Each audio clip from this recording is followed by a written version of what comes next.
Hi, this is Back Talk Teen. I'm Bree here with Ryan and Eric, and we're talking about Facebook today.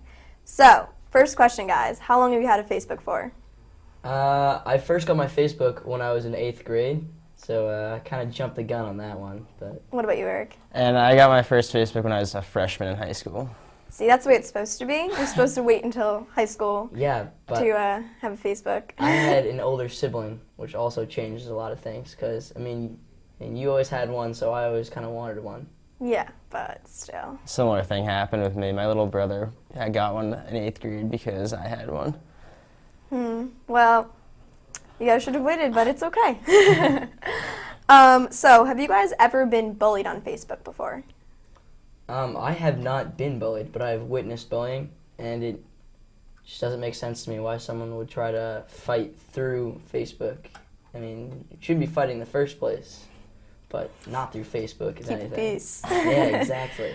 Is it because it's like a public thing, so everyone can see what Yeah, you're fighting everyone about? can see it. You shouldn't make your fights public. Like, if you have a problem with someone, like, you should talk it out and you should fix it. You shouldn't let everyone see it.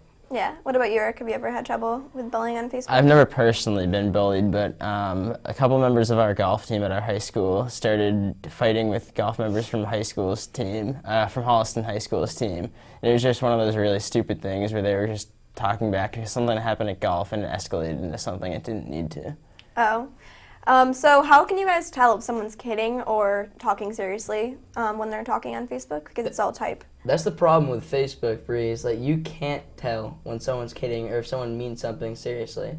Like, usually it's someone will say something and how are you supposed to tell the sarcasm in that, or how are you supposed to tell if that's a joke or not? There's no button to say that. I mean, it's tough, like, because some people will type in something and, like, put like a ha-ha at the end, but no one really knows if it's actually funny if they're just kind of throwing that in there. To be like sarcastic. Right. Yeah, it's definitely hard to tell if someone's being sarcastic or serious, I find.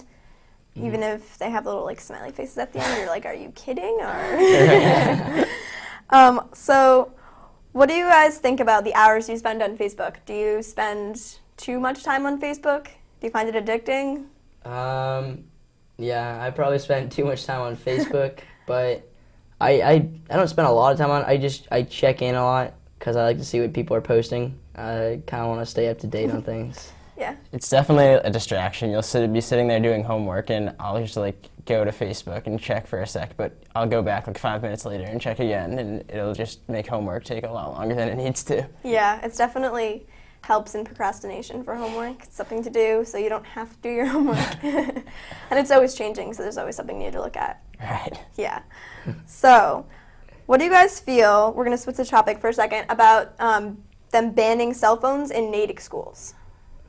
I feel like they should not ban cell phones in Natick, just for the plain reason of that you should be able to call your parents after school, or even if you have an important message, or just the fact that a lot of people don't go and break the rules. A lot of people don't like text during class or do that, and they shouldn't be penalized for kids that are breaking those rules. Yes. What do you think, Eric? I agree. It's like ridiculous. If kids can't bring their phones into school, they kind of need them. Like after school's out, you can use it because you don't want 100 kids in the office. You need to call their parents telling them what they're doing or if they're staying after, if they need a ride or something like that. I think it'll just make things a lot easier. And as Ryan said, there are the kids that'll break the rules, but a lot more of them are following them. Yeah, that does make sense. And what do you guys feel about the MP3 players? Because a lot of people want to use those during tests and during school in general. How do you feel about that, if they want to ban that? Well, personally, I love music. Like, whole life is music, everything about it. But I agree with that. I don't think you should ban it. There should be a time in the day where you are allowed to use your MP3 players or iPods or whatever you have. But taking a test or during class is not one of those times. Yeah. What do you think, Eric? I agree. I think at lunch or maybe in like a gym class or something, or maybe a study to help you focus, you can use your iPods. Because I know a lot of kids where listening to their music helps them like get through their homework faster, or like really makes them focus. Yeah. I agree with you. I think it blocks out a lot of like background noise that would distract you from doing your work, but at the same time, you don't think that we should use iPods during test taking? How do you feel about that? No, because it's pretty easy to cheat with an iPod during a test. You can easily go home the night before, record what you need on that iPod, and then during the test, have it just basically sing the answers. It doesn't help you in the long run at all.